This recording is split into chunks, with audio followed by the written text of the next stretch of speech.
11절 말씀 한 절 말씀만 보겠습니다.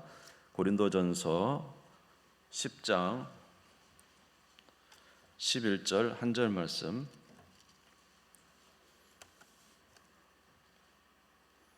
같이 읽겠습니다. 시작.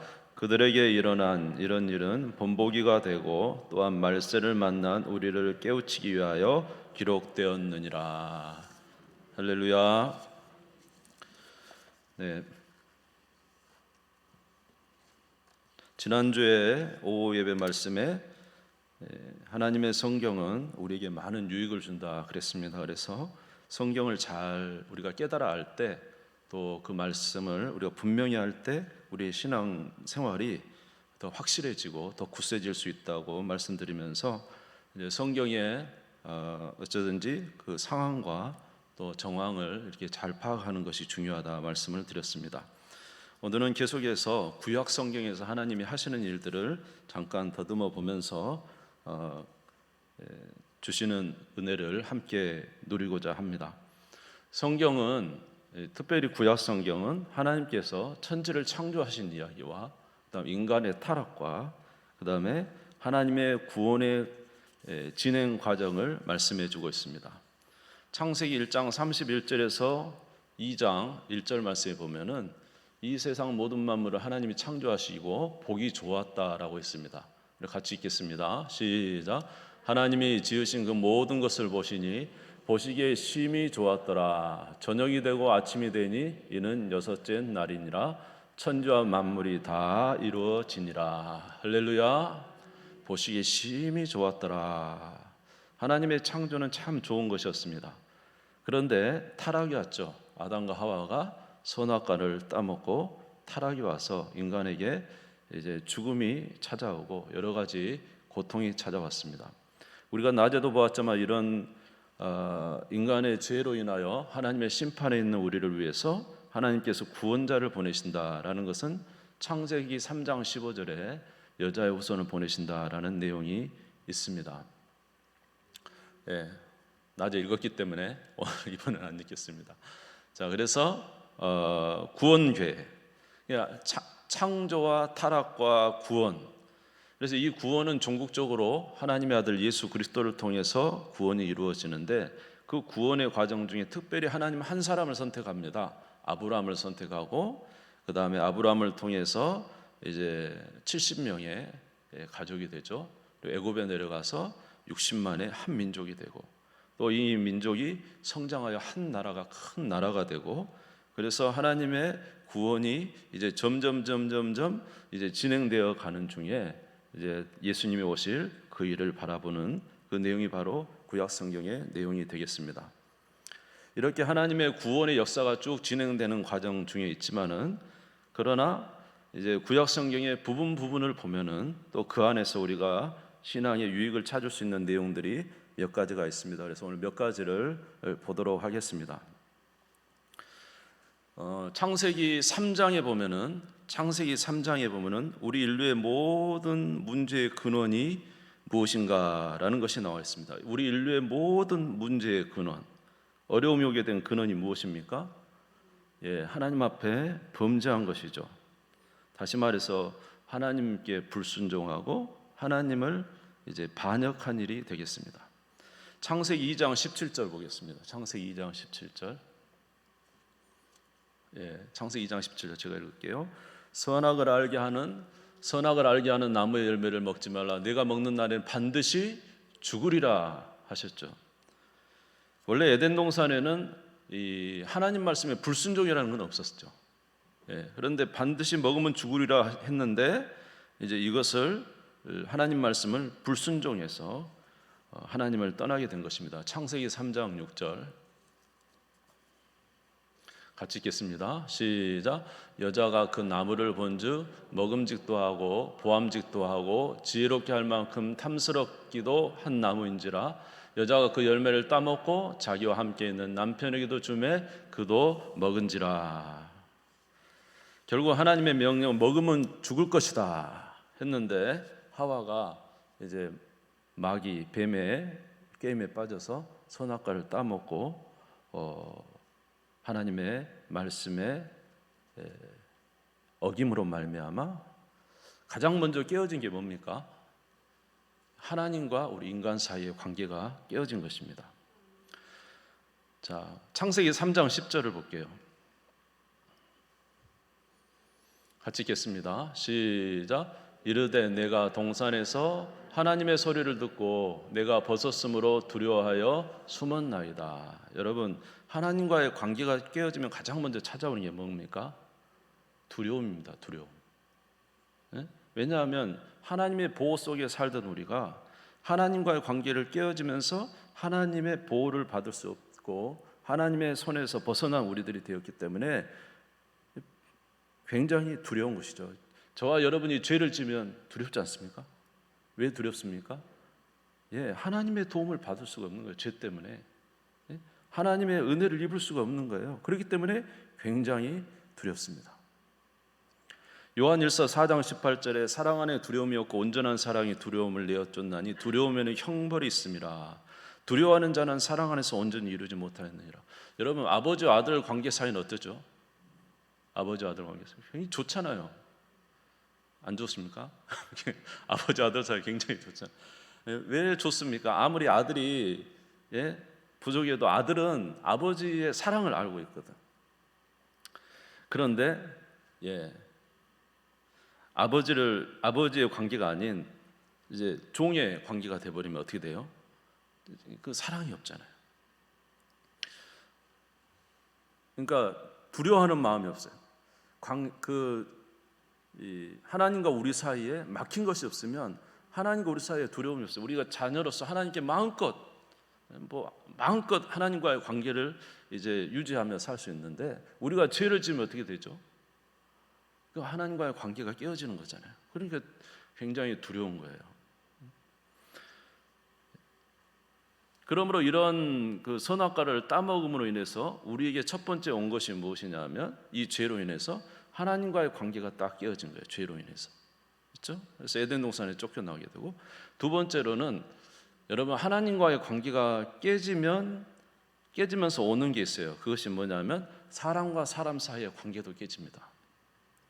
하나님이 선악과를 따먹지 마라 그랬죠. 근데 선악과를 따먹고 하와가 아담에게 줬어요.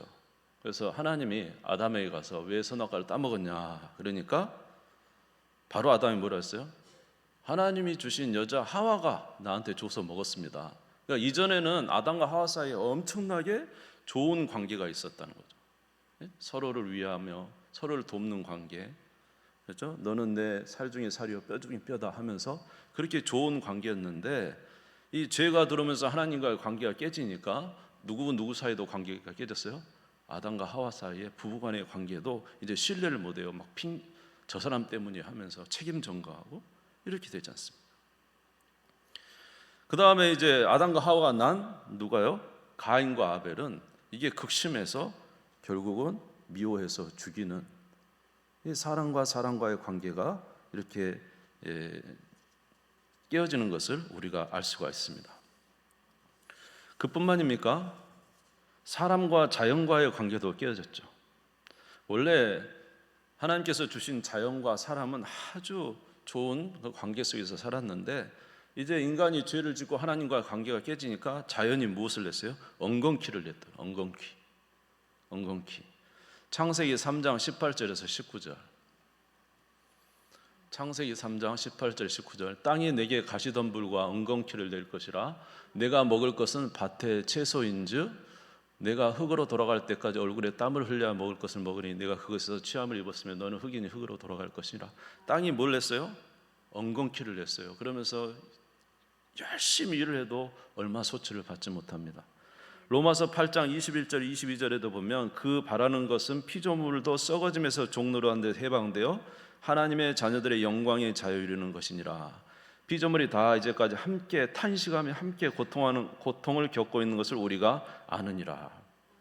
인간이 죄를 지음으로 피조물도 큰 고통 속에 있는 거예요. 아멘. 그러니까 보세요. 하나님과의 관계가 죄로 인해서 깨지니까 사람과 사람 사이의 관계도 깨어지고 고통이 오고, 사람과 자연 사이의 관계도 사람이 욕심으로 이 자연을 얼마나 해법합니까? 그러니까 지금도 이 모든 자연재해가 인간의 훼손으로 오지 않았다는 보장을 어떻게 할 수 있어요? 인간을 자연을 잘 다스리려 했는데 인간이 욕심으로 자연을 다스리니까 이렇게 왔다고 우리가 말하지 않을 수가 있습니까? 그런가 하면 죄가 인간 안에 들어와서 인간 우리 안에 자체도 문제가 생겼어요. 무슨 문제냐면 우리가 금요일 밤에도 보았지만 내가 선한 것이 무엇인지 알지만 행할 수 없어요. 내 안에 지성과 의지가 함께 조화를 이루지 못해요. 모든 게 깨진 거예요. 어디서 누구와의 관계가 깨짐으로? 하나님과의 관계가 깨짐으로 사람과 사람 사이의 관계, 사람과 자연 사이의 관계, 내 자신 안의 관계조차 깨져버렸다는 거죠. 그러므로 저와 여러분이 우리가 이런 삶 속에서 이러한 우리 깨어진 관계를 회복할 수 있는 길은 무엇일까요? 깨어질 수 있는 관계를 회복할 수 있는 것은 예수 그리스도의 복음밖에 없습니다. 예수 그리스도를 믿으시기를 주님의 이름으로 축원합니다. 예수 그리스도를 믿어서 새 사람이 되어서 살아가는 것이고, 아멘. 사도행전 20장 20절에서 21절 보면 사도 바울이 그래서 복음을 증거했어요. 같이 읽겠습니다. 시작. 유익한 것은 무엇인지 공중 앞에서나 각 집에서나 거리낌 없이 여러분에게 전하여 가르치고 유대인과 헬라인들에게 하나님께 대한 회개와 우리 주 예수 그리스도에 대한 믿음을 증언한 것이라. 할렐루야. 하나님께 대해 회개하고 예수 그리스도를 믿는 믿음으로 그리스도 안에 새로운 자가 되어서 살아가는 거죠.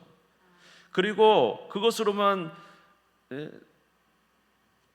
멈추는 것이 아니라 어떻게 해야 됩니까? 하나님의 말씀으로 점점 사람다운 사람이 되어가야 돼요. 하나님이 기뻐하시는 사람 말입니다. 디모데후서 3장 16절 17절에 보니까 모든 성경은 하나님의 감동으로 된 것으로 교훈과 책망과 바르게 함과 의로 교육하기에 유익하니 이는 하나님의 사람으로 온전하게 하며 모든 선한 일을 행할 능력을 갖추게 하려 합니다. 그러니까 우리가 회복되려면 내 자신이 회복돼야 됩니다. 저와 여러분이 회복되시기를 바랍니다.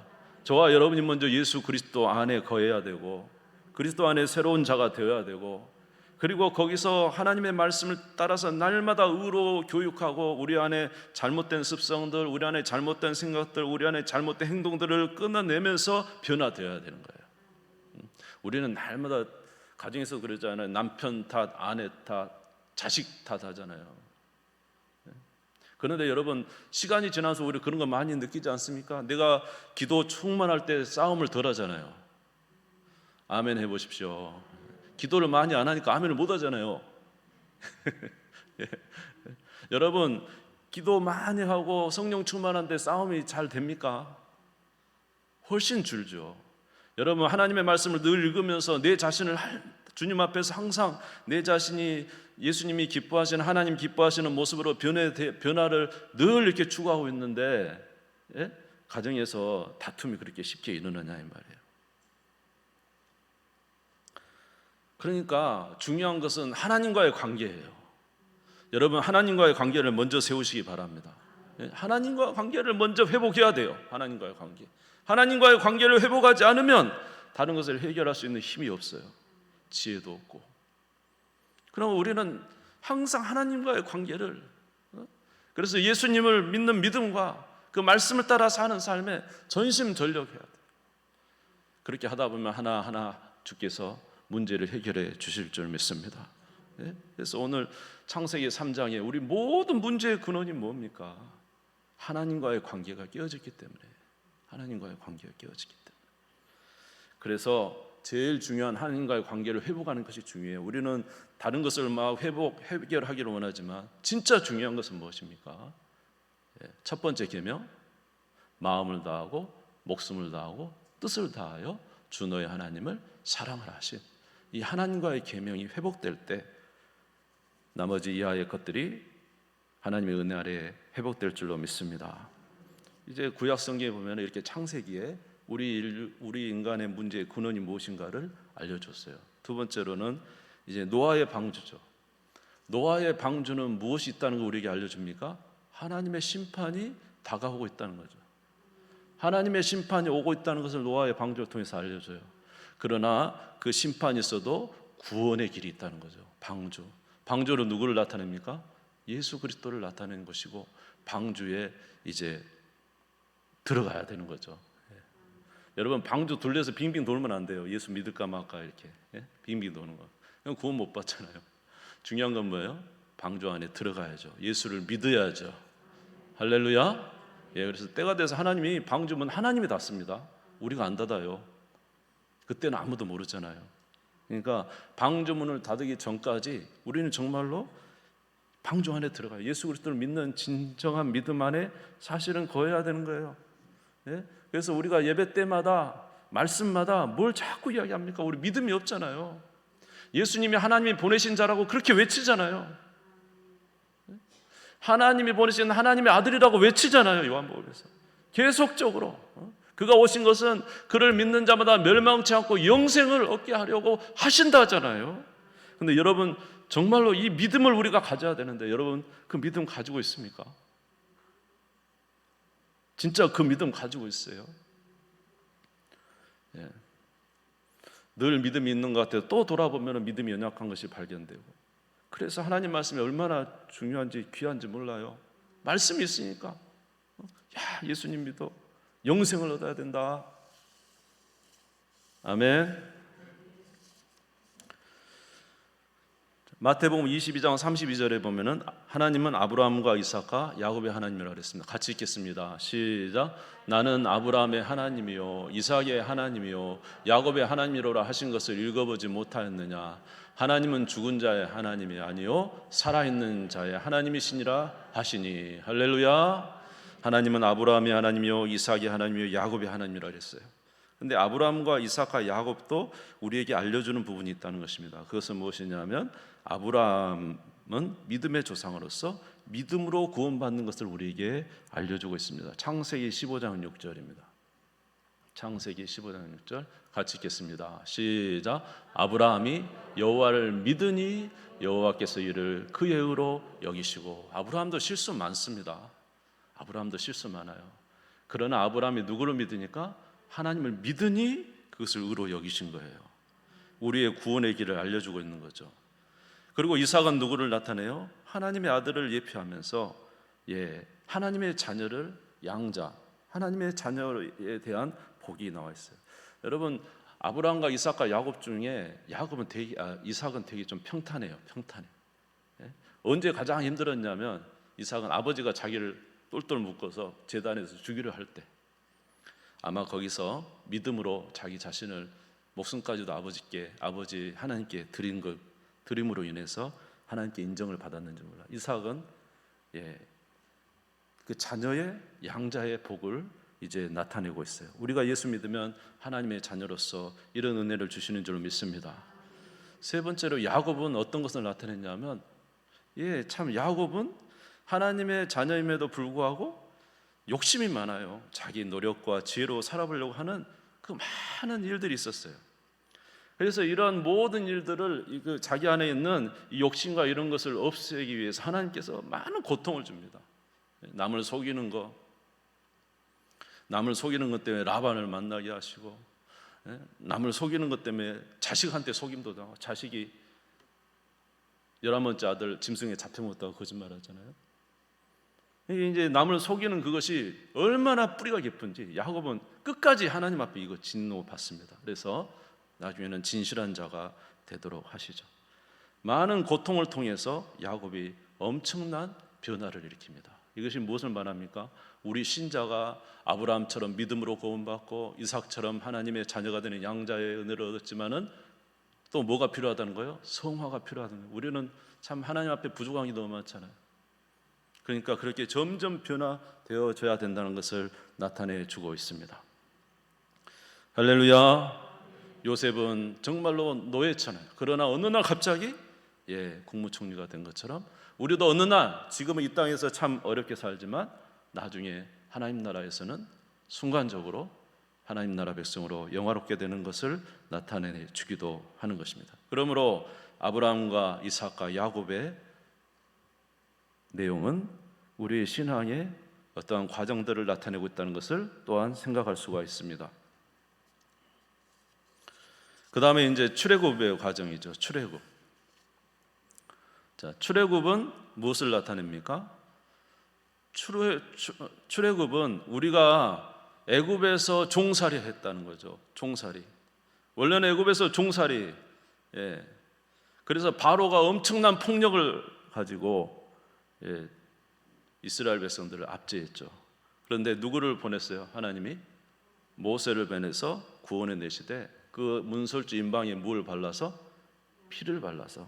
그러니까 우리의 구원은 우리는 마귀의 종로로 죄의 종로로 했지만은 예수 그리스도의 보배로운 피로 죄와 마귀에서 구원받게 되는 줄로 믿습니다. 그리고 나서는 이제 왔는데 그 구원의 은혜에서 왔는데 보니까 뭐예요? 광야라는 거죠. 40년 동안의 광야 생활하는 것이 나타났어요. 여러분, 저와 여러분이 예수를 믿어 하나님의 자녀가 되어도 저 천국까지 가나안 땅 가는 데까지는 광야 노정길인 것을 여러분이 아셔야 돼요. 만만치 않다는 거예요. 쉽지 않습니다. 아멘. 어려운 고난의 길, 정말로 척박한 땅, 이런 것을 가야 돼요. 오직 무엇을 가지고 가야 되죠? 믿음을 따라 살아가는 방법밖에 없어요. 그래서 하나님께서 하늘에서 뭘 내리시고? 만나를 내리셔서 우리의 영혼의 양식을 채워주시고, 우리 앞에 누가? 구름기둥, 불기둥이 우리 앞에서 인도하시고, 그래서 우리가 예수 그리스도 구원을 받았어도 이 광야의 세상길에서 어떻게 살아가야 되는지를 알려주신 것이 이 출애굽의 내용이 되겠습니다. 우리는 항상 하나님의 만나인 말씀과 예수 그리스도를 통해서 살아야 되고, 누구의 인도를 따라서? 성령의 인도를 따라 살아야 된다는 것을 말씀해 주고 있어요. 여러분, 그러니까 저와 여러분의 신앙과 믿음의 삶이 그렇게 현재가 호락호락하지 않다는 것을 성경에서 말해주고 있잖아요. 아멘. 그런데 막 우리가 이때 신앙생활 하니까 막 무조건 다 잘 돼야 되고 막 뭐든지 막 좋아야 되고, 그것은 천국에 가서 좋은 것이고, 지금은 우리에게 고난이 여전히 있다는 사실을 기억하시기 바랍니다. 그래서 출애굽기, 레위기, 민수기, 신명기 다음에 뭐가 나옵니까? 여호수아가 나오고 사사기가 나오죠. 이 내용은 무슨 내용이겠어요? 우리가 이 땅을 살아가는 동안에 영적 싸움이 있다는 거예요. 영적 싸움. 한번 따라서 하겠습니다. 영적 싸움이 있다. 할렐루야. 가나안 땅에 도착했어도 여호수아에게 하나님의 말씀이 뭐예요? 싸워라. 내가 너희에게 준 땅, 너희 밟는 땅은 다 내가 너희에게 주었으니 가서 싸워서 치하라. 싸워서 치하지 않으면 저들이 침범해 들어올 것이다. 여러분, 영적으로 싸움을 해야 돼요. 따라서 해보세요. 영적으로 싸워야 된다. 여러분, 싸우지 않으면요 적군이 쳐들어와요. 가나안 땅이 그랬잖아요. 하나님이 이미 승리를 선포했어요. 가서 싸워라. 그런데 갔어요? 안 갔어요? 안 가고 여기가 좋사오니 항상 머물러 있죠. 그러니까 나중에 미디안이 쳐들어오고, 암몬이 쳐들어오고, 이방 민족이 계속 쳐들어와서 그들을 무너뜨려 가지고 나중에 보면 사사기 끝에 가면 어떻게 됩니까? 완전히 이게 하나님 가나안 땅까지 온 이스라엘 백성들 마치 말입니다. 애굽 탈출 못한 것처럼 그렇게 비참하게 살았어요. 우리가 예수님 믿고도 영적 싸움 하지 않으면 비참해져요. 아멘 좀 크게 해주세요. 싸우지 않으면 우리 비참해진다니까. 영적 싸움하면 비참해진다니까요. 마귀가 얼마든지 우리를 해버리고, 우리 안에 죄가 날마다 우리를 넘어뜨려 가는데 싸우지 않으면, 이기지 못하면,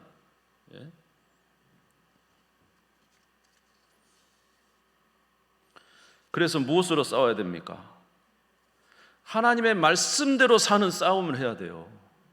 하나님 말씀. 이스라엘 백성들에게 여호수아와 사사기의 사람들에게 계속적으로 하나님 말씀해요. 너희는 내 말을 지켜라 이 말이에요. 미디안을 쫓아내고 이방을 쫓아내고 아무리 둘레에서 무슨 말을 할지라도 항상 하나님의 말씀을 지켜야 된다는 거죠. 그 말씀 지키는 것에 싸움의 분투가, 여러분 우리가 싸운다 해서 밖에 나와서 사람들과 싸우는 거 말하는 거 아니에요. 무엇을 가지고 싸웁니까? 하나님의 말씀을 지키냐 안 지키냐, 이거의 싸움이에요. 아멘. 너희가 내 말을 지키면 내가 너희와 함께하고 너희로 늘 승리하게 하겠지만, 너희가 내 말을 지키지 않으면 나도 너희와 함께 할 수 없다는 게 하나님 말씀이잖아요. 아멘. 여호수아서 1장 8절에 보니까 이 율법책을 내 입에서 떠나지 말게 하며 주야로 그것을 묵상하여 그 안에 기록된 대로 다 지켜 행하라. 그리하면 내 길이 평탄하게 될 것이며 내가 형통하리라. 여러분, 이 말씀을 가지고 부단히 이 말씀대로 내가 살려고 노력하는 싸움이 있을 때, 승리가 있을 때 우리가 진짜 복되는 거예요. 여러분, 다윗이 어떻게 해서 다윗의 나라가 됐습니까? 다윗이 어찌 이스라엘이 그렇게 복된 나라가 됐습니까? 다윗이요, 피 흘리는 전쟁을 했어요. 피 흘리는 전쟁. 하나님의 말씀대로 살아가는 왕으로서 피 흘리는 전쟁을 했다니까요. 그래서 한 땀 한 땀 한 땀 한 땀 이겨서 승리하니까 그때 다윗의 나라가 그렇게 복된 나라가 된 거예요. 할렐루야. 다윗의 영광이 솔로몬까지 갔지만 솔로몬은 하나님 말씀 안 지켰잖아요. 이방 여인과 결혼하고 하나님 말씀 안 지켰잖아요. 사람 지혜로 하고. 그랬다가 나라가 둘로 쪼개져 버렸잖아요. 여러분, 영적 싸움은 지금 우리가 영적 싸움 하지 않으면 결단코 평화를 누릴 수 없습니다. 물론 구원은 무엇으로 받습니까? 믿음으로 받아요. 그러나 오늘 저와 여러분의 삶에 복된 하나님이 주시는 평화와 그 은혜는 싸워야 되는 거예요. 영적 싸움을 싸워야 되는 거예요. 할렐루야. 로마서 8장 12절에서 14절 보겠습니다. 로마서 8장 12절에서 14절. 안 들었나요?